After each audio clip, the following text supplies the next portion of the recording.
thank you very much, Mr. Tigner, although perhaps not pointing out that education from probably a long time ago. Firstly, I'd like to just start with the standard Pride Day thank yous. I'd just like to say a huge thank you to some people who've been very influential during my time at NSB and have been important in my 15-year journey here, and have helped me to develop into the person that I am today. I could spend the entirety of this speech saying thank yous to lots of people here, but in the interest of time, having sat through many Pride Days, I've attempted to keep this brief.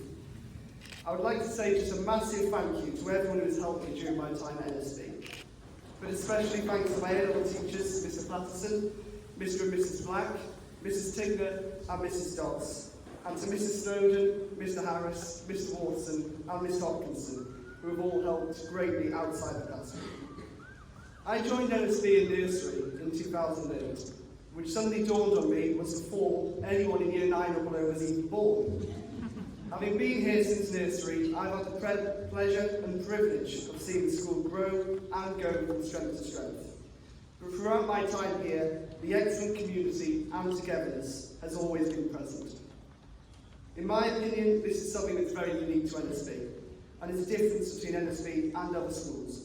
I think you would be hard-pressed to find another school where pupils can have such a close relationship with teachers and students in other years. This is a testament to the culture and community that has been created here through initiatives like the Character Compass and the push for inter-year group activities. It has been an honour to be this year's Senior Pupil, and I'm incredibly proud of all the Senior Pupil team has achieved this year. Whether that be organising arguably NSB's most successful charity initiative to date, collecting over 500 items and selection boxes and effectively over £1,000 for the Newcastle West End Food Bank, or working with senior members of staff and the senior school subject leaders to make changes to the academic programme and school day that were suggested by pupils throughout the senior school.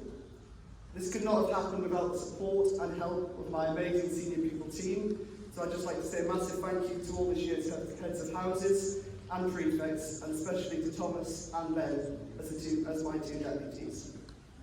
On this note, I'd also like to wish the incoming team, and especially Fraser, as the new Senior Pupil, the very best of luck.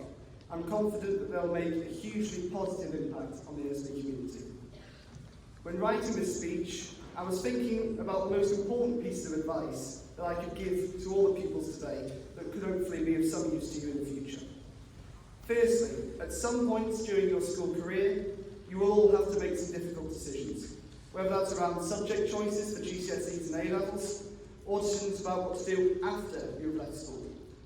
These decisions can seem daunting, especially if you're uncertain about what you want to do. However, there is an excellent support system in place here, and I would implore that if you needed to, you would use it.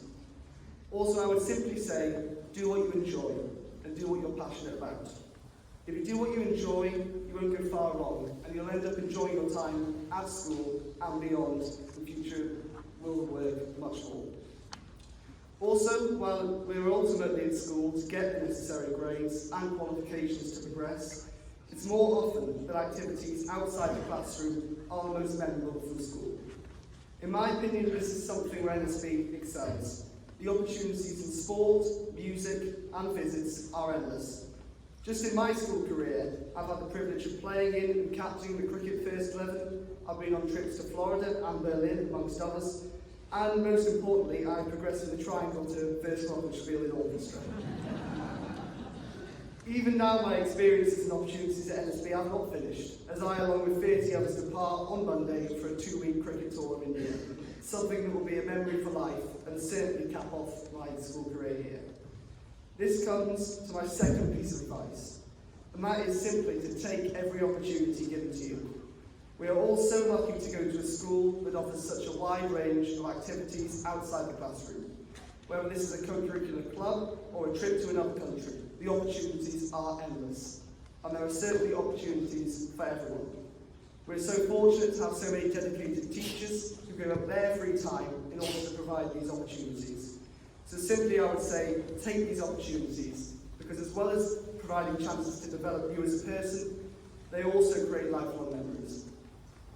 Finally, I hope that all students can take something out of the speech, but I'd just like you all to know that it's been an absolute pleasure serving you as Senior Pupil. getting to know you all over the last year. When thinking of how to finish this speech today, I wanted to end with a quote.